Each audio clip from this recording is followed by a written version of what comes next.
Chaps decided to ask Alastair to come back on a video. We're going to kind of wing this one actually, Yeah. because we haven't really got a topic. This is one for the bank, just in case. But do you know what? I thought let's put into a video because I think you're an interesting character. I now class you as a friend. I think you're a hilarious bloke. But what I wanted to get, it's been interesting to watch your transition from being that shy guy near the Noah's Ark. Yeah. Do you remember that day where you were a bit edgy and coming in? Yeah, it took me like 3 or 4 walks around the building. No, exactly. I couldn't work out where the front door was because it's not at the front. And yeah.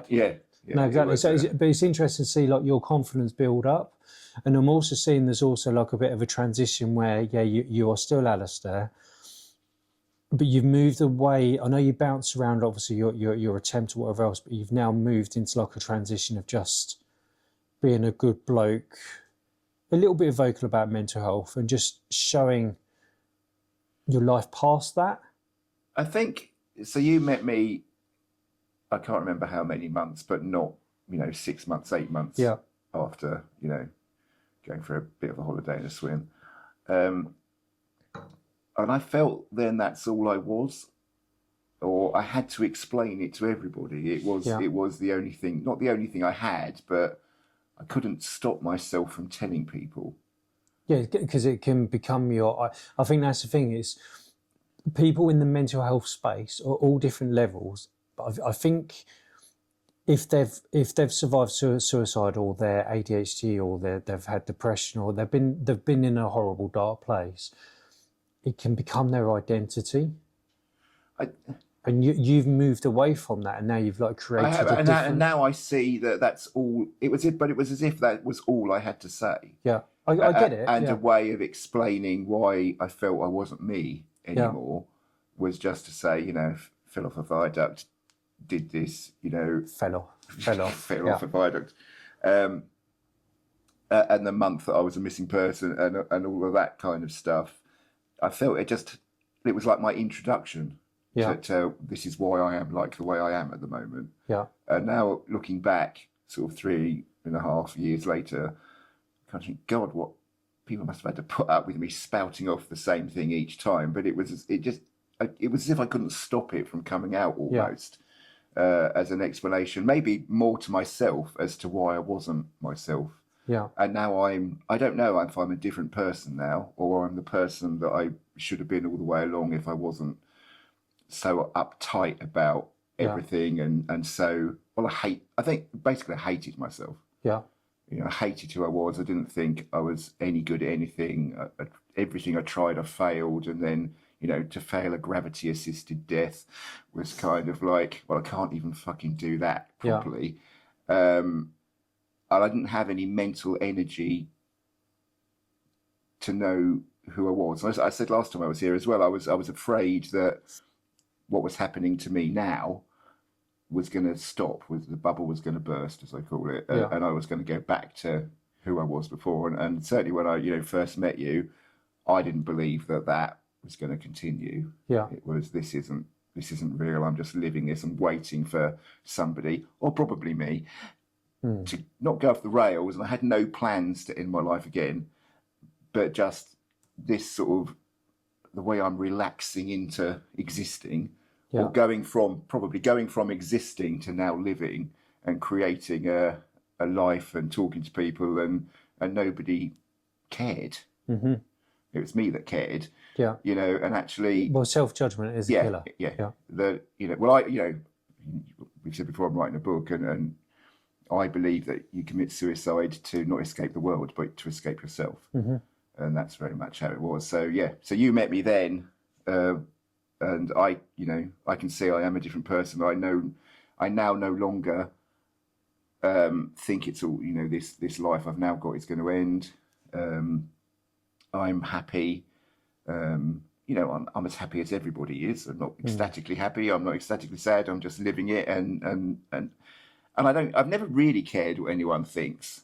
Or so I thought, but now I'm even more relaxed about what anyone thinks, and I've got nothing to hide anymore. So I was going to say, if you want to flip that microphone so it's upwards a little bit, but just while I ask my question, I've just noticed it's more at me than you. But so how what changed for you? Like, what clicked in your head of like, okay, I'm not going to be judged. I'm just going to be happy. And I like the fact where you said you didn't say exactly, but I get the impression you're well aware you have your ups and downs. Yeah. Exactly the same as I. Well, but that's what everyone has, isn't it? But they're no longer troughs, I suppose. I never think I reached the peak. I didn't trough from like depressed to overly happy. I don't know if I ever was depressed. I don't know what the definition of that is, but that's not a label that I associate with myself. Yeah. I just had a plan from 18 that when I'd had enough, it would be my decision alone to end it. Yeah. Whether that's depression or not. And did something click in my head? I don't know. I just think I've learned that what I've got now isn't going to go away. It's not going to be taken from me. I guess it's just the time to rebuild your brain and your life from such a traumatic event, really. Yeah. Because I didn't really have the capacity to think much after that sort of month away. And I used to have a fairly high-powered-ish set of jobs, and you could describe I could think round corners and never stopped thinking. And now I don't. I went through this patch when you met me then, whereas I didn't think I could think at all anymore. Yeah. That I was a shell. Yeah. And now I just probably think averagely. My brain isn't going at 400 miles an hour all the time. It still has its moments, but I'm no longer constantly thinking about the 12 million outcomes that might happen if I do that. Yeah. I just go with it and see what happens. Is that an anxiety thing or just a self-judgment thing? Or I think it's a self-control thing. Well, okay. What if I do this? What are all the permutations of what can happen, and how would I need to control them? Yeah. And how have you got to where you are now? Where that you tried for 50 odd years trying to control everything and every path, every decision would take, and what people thought and what you should do next to prove you weren't a failure. And look where that got you. So don't bother. Yeah, it's where I am now. Yeah, and that's the thing. And I can imagine there'll be someone watching this where it's easy for you to say. Actually. But it takes such a long time to get there. But even with me, I get bored of saying about it. This is why I've learned to do things what I really enjoy, like the racing or the camping, or just having the ability to go, right, no, do you know what? I'm done with life. I don't mean that. It sounds like I'm done with the outside world. I'm gonna add today. I need today to just do what I want to do. But I've had people say to me like, "Oh, it's easy for you to say." It's like, well, you're only listening to that bit. I don't know. No one said it's, I suppose the biggest judgment that I think people might have is that suicide is a selfish thing. And I would always argue against that. That annoys me a lot. Nobody has tried to tell me that since. And I didn't, obviously didn't do it to prove a point. And there was a point in which I was very annoyed it didn't work. Yeah. Now, I'm not hiding from it. Yeah. But I don't need to tell everybody. But I feel that the stuff that I do like this and a few other things, if people know you're just being utterly honest, even at your own potential expense, then that honesty is a story. That honesty is your true lived experience life stuff. And that's the way I think, I would like to think that you can help other people, is by not hiding how you felt, what you did.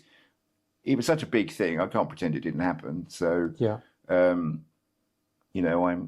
I try and tell it as it is, in case anything is a hook or a trigger, if that's the right word, or just to somebody else to talk. Oh shit, yeah, well I'm there a bit, or But no one's yet said it's easy for you to say, and No, sorry with that. I probably would. I've seen that on like the social media and whatever else, and.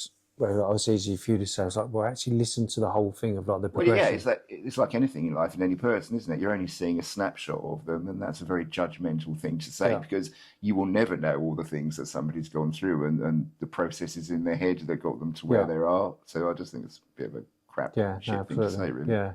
So in your world then, because you're still involved in the steam trains and stuff like that, aren't you? Yeah. I got offered a job that works for a company that now works for practically all of the steam railways in the UK. So I'm very lucky that I kind of got headhunted to go back into that world.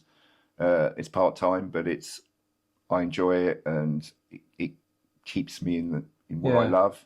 Yeah. But I don't have that decision-making role and that living it 365 days a year. Yeah. Which was my choice to do because it was my escape from myself. Yeah. Everything I ever did, the steam train stuff, the running my own cafes, the 18 years responding for the ambulance service was just constantly adding another layer to escape myself and give me the least amount of time. I had to be me. Yeah, no, I get that. But I think what's going on, because like, I'm sure you've heard me preach this a lot, is I get quite upset when people are like, well, men should just talk.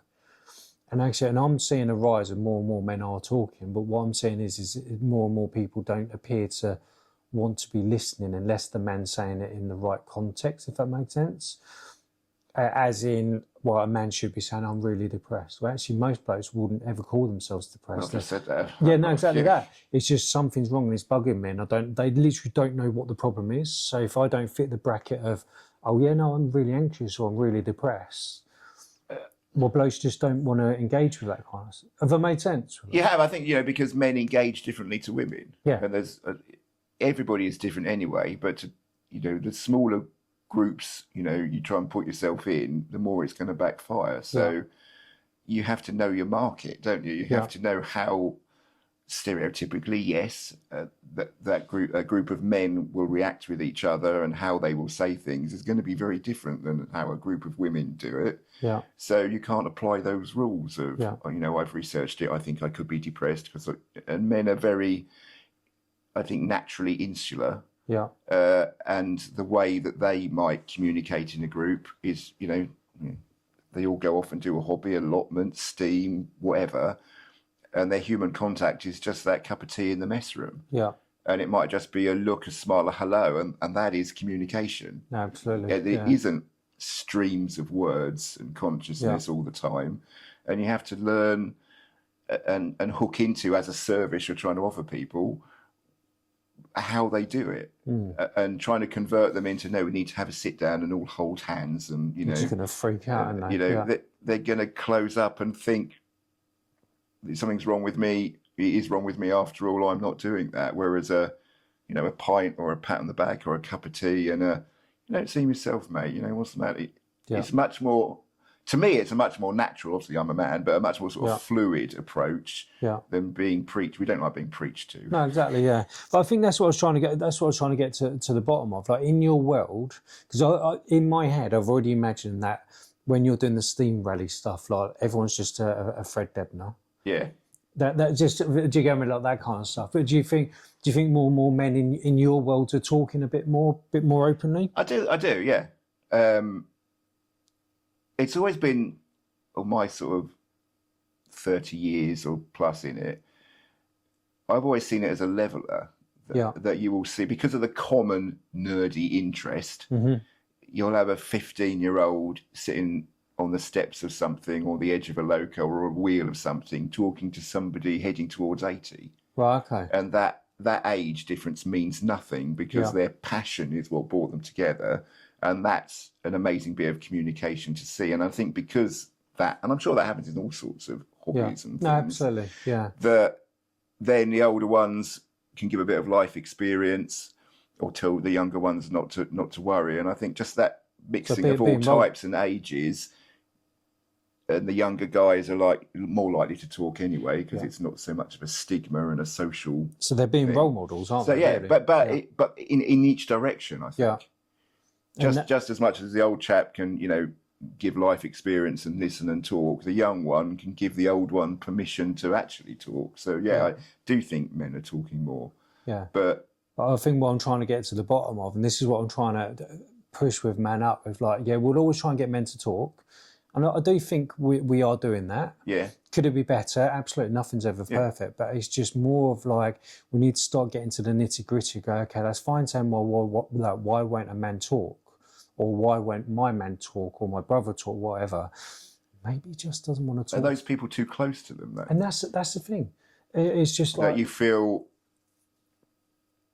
you've let down the people by talking and admitting there might be something wrong or you're not sure about something, admitting that to the people that are looking up to you or you're financially supporting or all of that in your immediate family group, is that harder to do because you feel you're letting them down more, and you're much more likely to talk to your mate down the pub or on the allotment or whatever is your thing and whatever you do, because you feel there'll be less judgment, there'll be less comeback immediately. I'm not saying these things don't then have to go up the chain to your nearest and dearest, but I think you're more likely to talk to somebody that isn't asking you what's wrong. No, exactly. If you say what's wrong, you might decide to quit your job because you really can't stand it anymore, or you haven't paid the bills for 6 months or whatever it is that's in the background. I think you're too close to some people to let on. But yeah, absolutely, and I think that's what we need to be embracing, encouraging more, actually, for people to go, actually, maybe he's not talking to me because I'm not the right person. However, you go, actually, do you know what, Alastair, I know you used to love your choo-choo trains and whatever else. Like, why don't you start doing that again? And actually, do you go, man, work with them, and don't be upset because he won't talk to you or me. And I'm not scared to say, and Faye knows this, there'll be certain things what I'll talk to Dot, you've met Dot before, there'll be certain things I'll talk to Dot or I'll talk to you about or whatever else, but I'd never ever say to her.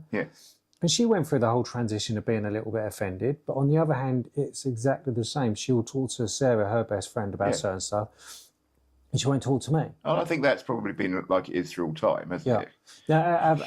Absolutely. But I think it's just we just need to be pushing that a little bit more. But the surprise not sort of linked in, but the surprise I got from doing the Manup mountain thing earlier in the year, which I'd never thought of, and maybe that's a gay relationship is different to a straight relationship,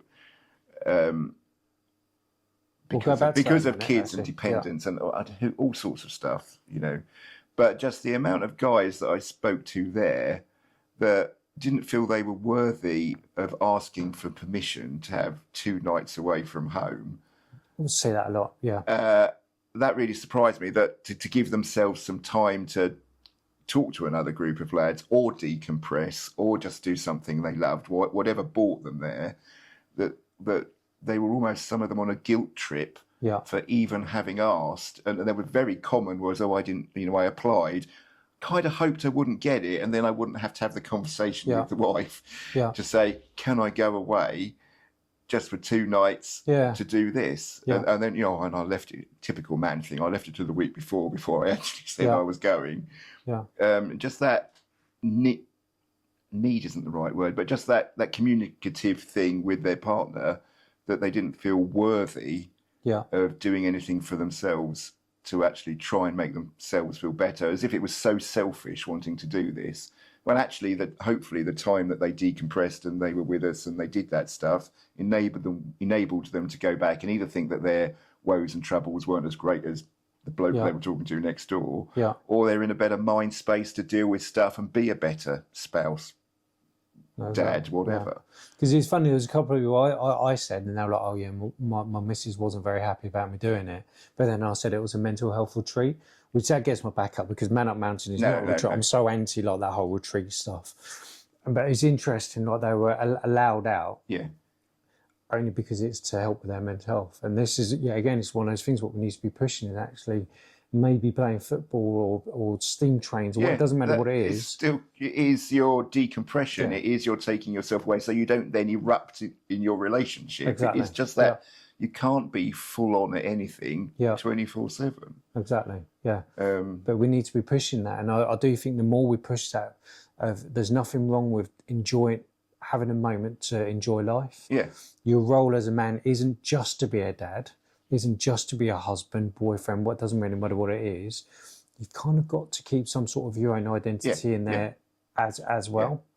Well, in a relationship, nobody ever really changes the other person. No. And and if that's what somebody is trying to do, or you feel you should be different, that's probably not why you got together in the first place. And you are 2 different individuals, and that's what made it work. Don't try and be what the other person wants of you, but do communicate, No, absolutely. But funny enough, I'm going to go back to it. You said about the gay thing. I can't remember what you said about it. Because as you know, we don't talk about that kind of stuff. We literally we don't care about whatever someone's sexuality. And I really like that, because you know, for years, especially being an older gay now, you know, the OG gays, you know, when it had just become legal and you know, you could be sacked just for being gay completely legally, then you felt you couldn't mention it and you were always sort of hiding. And I know that's not the same as we've gone through time now, but it does. I now enjoy the sort of spaces where no one gives a shit. No, exactly. And it doesn't define who I am. Yeah. You know, and some people would say I'm not a proper gay because I can get, you know, can lift up a spanner and take a steam engine apart. Where they expect me to be an air hostess and making cushions all the time. But I've enjoyed the fact that it's just a group of men. Nobody cares. Yeah, but no, what I was going right, because every now and again I have a conversation with someone who's gay, and I'm like, they're like, oh yeah, I'm struggling, whatever else, and I'm like, what if you don't mind me asking, what is it? Oh, it's a gay thing, you won't understand. And then you start digging a little bit, because me, I see that as a challenge. I'm like, well, what is it? I was like, oh, I remember one of them was like, oh, I just owe my mum's a couple of grand because she helped me with her debt, and I don't know how to pay her back. And I'm like, why is that any different? What's that gay? What's gay about that? She bought lots of glitter. I don't know. Yeah, no, exactly that. But it's really weird where some mindsets like that. It's like, oh no, where they're so stuck in that tribe. Yeah. They don't know how to grab help from somebody who's not in that tribe. And I see that a lot, especially with like neurodiverse and whatever else. Like only ADHDs can speak to ADHDs, only the gays and straight, only the gays. I think because I've never felt I fitted in the tribe, I've never really had a tribe. I've always been a loner. Yeah. So to me, I don't feel as if that has been applicable. Well, but that obviously brings us other things. Oh, no, there's... But yeah, no, I do. Yeah, I know what you mean and can see it. But actually, you know, fundamentally, we're all blokes. Exactly. Whatever hole you go for doesn't make any difference, does it? No, exactly. Yeah, and I think conventionally, especially my age before gay marriage was about, you know, we didn't have rules of relationships, so we just made our own. Yeah. So we didn't. That's almost better that we didn't have to comply with anything. No, exactly. Yeah. And I think that's a valid point, and I think that's the issue more so with mental, especially men's mental health, is if men don't comply to the traditional tick list of you should be crying, you should be doing this, you should be telling men what they should be doing, and if they don't hit the tick list and confide to exactly that, well, that's my fault. Yeah. Well, I asked him to talk to me. I was like, well, I didn't talk to you because I think you're a prick. It's literally that, but I'll talk to somebody else, so I don't want your reaction. I don't want, hence what I was saying about, I'll say certain things to Faye and other things I won't say to Faye, if that made any sense. And also you pick who you think is going to, you know, even if it's subconsciously, you're going to pick who you think is going to understand. Exactly, not judge you. Yeah. Point, not judge you. And possibly, you know, also not interrupt. Yeah. Let you get it out, not be... some of the best advice is no advice at all until somebody's thought about it. Absolutely. And then next day or 2 days, shall we go out and have another drink, mate? You know, I've been thinking about what you said and it rings a bit true, or how about if we do this? But certainly being listened to does not involve, you know, you getting half a sentence in and then an opinion comes out. That's my view of it, that, you know, if somebody has the strength and the courage to start telling you something, it's probably taken them a while to wind themselves up to be able to feel that they can do that. Yeah. So let them get it out. Yeah, no, absolutely. Yeah, just don't pass judgment, just listen to it. Yeah. Absolutely. But it goes that whole thing of just like, if you ever want someone to talk, go for a walk. Like, don't just sit there like this kind of thing. Do you know what I mean? Because people get intimidated by it. And I think walking and doing something else so you don't feel all you're doing is talking. Yeah. Goes back to, you know, whether you're sitting cross-legged on the floor working on a bit of engineering or kit or going for a walk, it almost tells your mind this isn't the purpose of what we're doing, is to talk. Yeah. So therefore it's okay, because you know, it's just and then it's just something that's evolving rather than something that was planned. You have to sit there, I have to sit there, and you have to talk right now. Yeah. Whereas if you're combining it with an activity or just asking somebody that you think is struggling or you haven't heard from or just hasn't been behaving like themselves, and that was a very common theme meeting, and it took me kind of a year to start meeting people from my old life. Yeah. You know, I think you touched base on that on the odd video. Yeah. That, you know, we knew something wasn't right. Yeah. And they're kicking themselves because they did nothing about it. Personally, I don't think I'd have let them in then, but But you'll be surprised. My point is, you'd be surprised what people around you notice about Yeah. you. It's just having that, and when you notice that about somebody else, just that gentle question. Are you all right? Or do you want to talk? Or fancy a drink? Combine it with another activity to do something with it. Yeah, and I don't think within reason, there's nothing wrong with sometimes just calling it out. Yeah. As well, I think it depends. Yeah, again, it's within reason, but it's just if you really know that person, like really well or whatever else, and they're just their life pattern has changed for whatever reason, rather than say, "Oh, Alastair, you depressed? You all right?"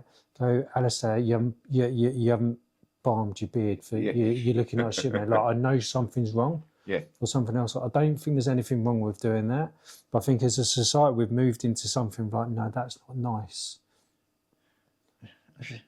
Or well, what about their mental health? Oh no, I don't want to make their mental health worse. Or actually avoiding the situation will absolutely make it even worse. Yeah, and ignoring them or pretend, I think I'm not a precious person, and I think we are becoming too precious. Yeah. And that doesn't mean to say that if somebody really tears you off and says, no, you're not right, stop it. Yeah. You have to do as they ask. Yeah. You can still worry about them. It's a hard one. But it is a balance. And sometimes if you don't slightly put your head above the parapet, you're never going to know, are you? No, you can't see. Yeah. But it also goes back to that thing, isn't it? There's been certain times, there was a youth group, and me and this youth doesn't really get on. And whatever else. So I was like, do you know what? I'm going to make the problem worse. So I'm going to speak to somebody else. So go and have a word with them. And I think we need to be encouraging that a lot more. Yeah. And I think we've moved into a weird thing, like no one wants to say anything, even though they might know somebody's struggling because they don't want to make their mental health worse. And the trouble is, if we don't do that, we might end up hearing stories of them doing bouncy off of viaducts. You got me talking like that. And whatever else. So I don't know. We just need to just... Don't be afraid to approach it, isn't it? And I think if you're... The more of a mate you are, or once were, the easier that's going to be, because you already have a level of understanding of how that person reacts, behaves, and would react to the words you need to use. Exactly. Whether it's a very polite "Are you all right?" or a slap on the back. Don't be a fucking twat. What's the matter? Yeah, exactly. Yeah, I think just leave the white coat. And that approach is absolutely fine in my view. Yeah, the fit on the low side. Just sometimes leave the white coat at home. Yeah. If you're not a doctor, don't be a doctor. Yeah. Or a just nurse. Be a mate. Be a friend, brothers, just whatever. Just be who you are, because that's probably who they need. Yeah, exactly.